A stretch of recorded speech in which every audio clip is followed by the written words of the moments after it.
March 2026 Trump நிர்வாகம் ஒரு பெரிய சிக்கல்ல மாட்டிக்குது.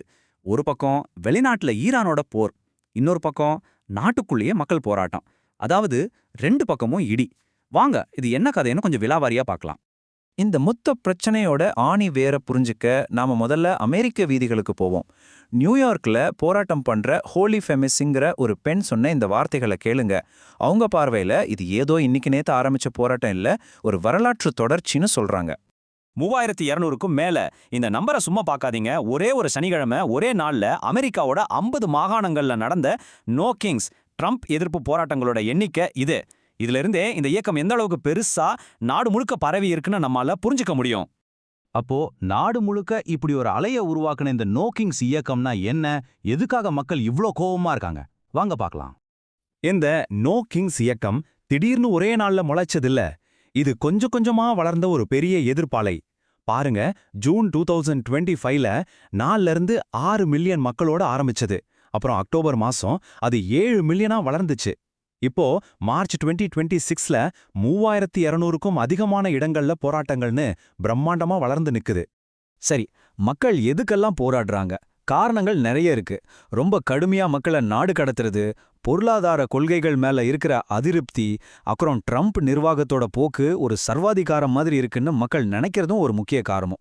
ட்ரம்போட மக்கள் செல்வாக்கு வெறும் 36% குறைஞ்சதுக்கும் இதுவும் ஒரு காரணம். ஆனா இது எல்லாத்தையும் தாண்டி ஈரானோட 4 வாரமா நடந்துட்டு இருக்கிற இந்த போர் தான் மக்களோட கோபத்துக்கு முக்கியமான தீப்பொறியா அமைஞ்சிருக்கு. இந்த இயக்கம் அமெரிக்க அரசியல்ல ஒரு பெரிய பிளவை உண்டாக்கியிருக்கு. ஒரு பக்கம் ஜனநாயக கட்சியினர் இதை முழுசா ஆதரிக்கிறாங்க. கவர்னர் டிம் வால்ஸ் மாதிரி ஆட்கள், ஆமா நாங்க தீவிரமா தான் இருக்கோம், ஆனா அது கருணையால வந்த தீவிரம்னு பெருமையா சொல்றாங்க. ஆனா இன்னொரு பக்கம் குடியரசுக் கட்சி இதை ரொம்ப கடுமையா எதிர்க்கிறாங்க. இது அமெரிக்காவை வெறுக்கிறவங்களோட பேரணின்னு சொல்றாங்க. இந்த ரெண்டு கருத்துக்குள்ளும் நாட்டை ரெண்டா பிரிச்சு வச்சிருக்கிறத தெளிவா காட்டுது. ஓகே, இப்போ நாட்டுக்குள்ள நடக்கிற இந்த போராட்டங்களுக்கெல்லாம் மூல காரணமா இருக்கிற அந்த விஷயத்துக்கு வருவோம்.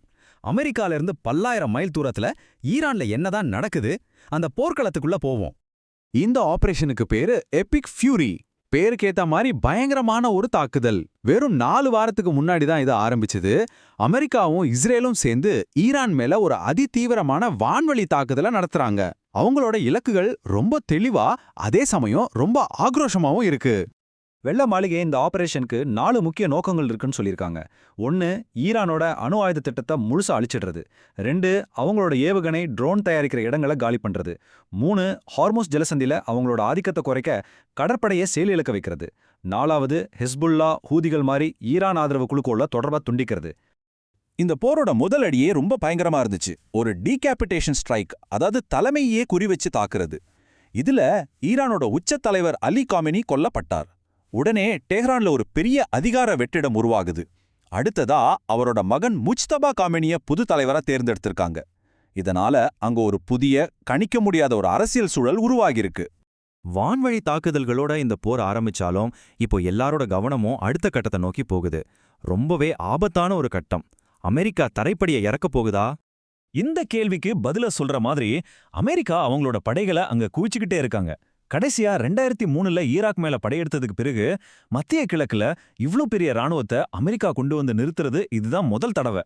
இது ஏதோ சும்மா நடக்கல, ஒரு பெரிய தரைவழி தாக்குதலுக்கான ஏற்பாடுகள் ரொம்ப தீவிரமா நடக்குதுங்கிறத காட்டுது.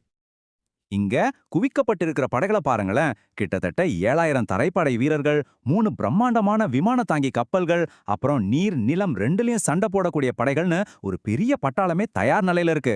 இத பார்க்கும்போது இது வெறும் பாதுகாப்புக்காக இல்ல, குறிப்பிட்ட தரைவழி தாக்குதல்களை நடத்துறதுக்காக தான் இந்த ஏற்பாடுன்னு நல்லாவே தெரியுது.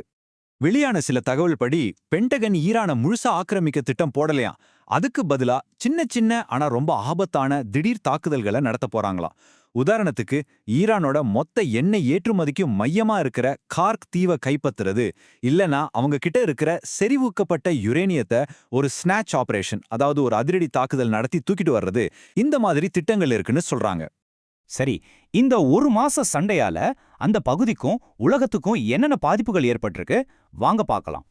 ராணுவ ரீதியா பாத்தீங்கன்னா அமெரிக்கா இஸ்ரேல் தாக்குதல்கள் பெரிய வெற்றியை கொடுத்திருக்கு. ஈரானோட ஏவுகணை தாக்குற திறனை கிட்டத்தட்ட 90% குறைச்சிருக்காங்க. சண்டை ஆரம்பிச்சப்போ ஒரு நாளைக்கு 90 ஏவுகணை வரைக்கும் இஸ்ரேல் மேல விழுந்துட்டு இருந்துச்சு. ஆனா இப்போ அது வெறும் 10 குறைஞ்சிருக்கு. ஆனா ராணுவத்துல ஜெயிச்சதால ஆபத்து போயிடுச்சுன்னு அர்த்தம் இல்ல. ஈரான் நேரடி தாக்குதலை குறைச்சிட்டு வேற வழியில பதிலடி கொடுக்க ஆரம்பிச்சிருக்கு. ஹோர்மோஸ் ஜலசந்திய மூடிட்டாங்க. அது மட்டும் இல்லாம சவுதி அரேபியா, குவைத் மாதிரி வளைகுடா நாடுகள்ல இருக்கிற அமெரிக்க நட்பு நாடுகளோட ராணுவ தளங்கள் மேல தாக்குதல் நடத்துறாங்க.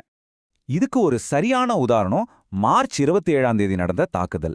சவுதி அரேபியால இருக்கிற பிரின்ஸ் சுல்தான் விமானத்தளம் மேல ஈரான் ஏவுகணை வீசுச்சு. இதுல 10 அமெரிக்க வீரர்கள் காயமடைஞ்சாங்க. அதுவும் இல்லாம ரொம்ப முக்கியமான பல கோடி மதிப்புள்ள ஒரு உளவு விமானமும் சேதமடைஞ்சது. இதனால ஈரானால அதிநவீன பாதுகாப்பு அமைப்புகளையும் தாண்டி தாக்க முடியும்னு நிரூபிச்சிருக்காங்க. 3461 இது இந்த சண்டையில இதுவரைக்கும் இறந்தவங்களோட கணக்கு. இதுல 1500க்கும் அதிகமானவங்க அப்பாவி மக்கள். இதுதான் போரோட உண்மையான கொடூரமான முகம். பண இழப்பும் சாதாரணமா இல்ல. ஒரு மாசத்திலேயே $18 பில்லியன் செலவு. இது பத்தாதுன்னு போர தொடரதுக்கு பென்டகன் இன்னும் $200 பில்லியன் அவசர நிதியா கேட்டிருக்காங்க. இது அமெரிக்க பொருளாதாரத்துக்கே ஒரு பெரிய சுமைதான். இந்த போரோட பொருளாதார பாதிப்புகள் அமெரிக்காவோட நிக்கல, உலகம் முழுசும் பரவியிருக்கு. ஹோர்முஸ் ஜலசந்திய மூடினதால உலக எண்ணெய் வர்த்தகம் ஸ்தம்பிச்சு போயிருக்கு. பெட்ரோல், டீசல் விலை விண்ணை முட்டுது. 1970களுக்கு பிறகு உலகம் பார்க்குற மிகப்பெரிய எரிசக்தி நெருக்கடி இது. மறுபடியும் வாஷிங்டனுக்கே வருவோம். இந்த போர் அமெரிக்காவுக்குள்ளேயே ஒரு பெரிய அரசியலமைப்பு சட்ட நெருக்கடியை உருவாக்கியிருக்கு. அதாவது ஒரு ஜனாதிபதி பாராளுமன்றத்தோட முறையான அனுமதி இல்லாம தன்னிச்சையா ஒரு போர்ல ஈடுபடலாமாங்கிற அடிப்படை கேள்வி எழுந்திருக்கு. இது அமெரிக்க அரசாங்கத்தோட நிர்வாக பிரிவுக்கும் சட்டப்பிரிவுக்கும் நடுவுல ஒரு பெரிய அதிகார போராட்டத்தை உண்டாக்கியிருக்கு. ஆக அமெரிக்கா இப்போ ஒரு இரட்டை நெருக்கடியில நிக்குது. ஒரு பக்கம் நாட்டுக்குள்ள மக்கள் போராட்டம், இன்னொரு பக்கம் வெளிநாட்டுல தீவிரமாகற போர். இந்த 2 பக்க அழுத்தமும் அமெரிக்காவை பின்வாங்க வைக்குமா, இல்ல முன்னெப்போதையும் விட ஒரு பெரிய மோதலுக்குள்ள தள்ளிவிடுமா? பதில் காலத்தோட கையில தான் இருக்கு.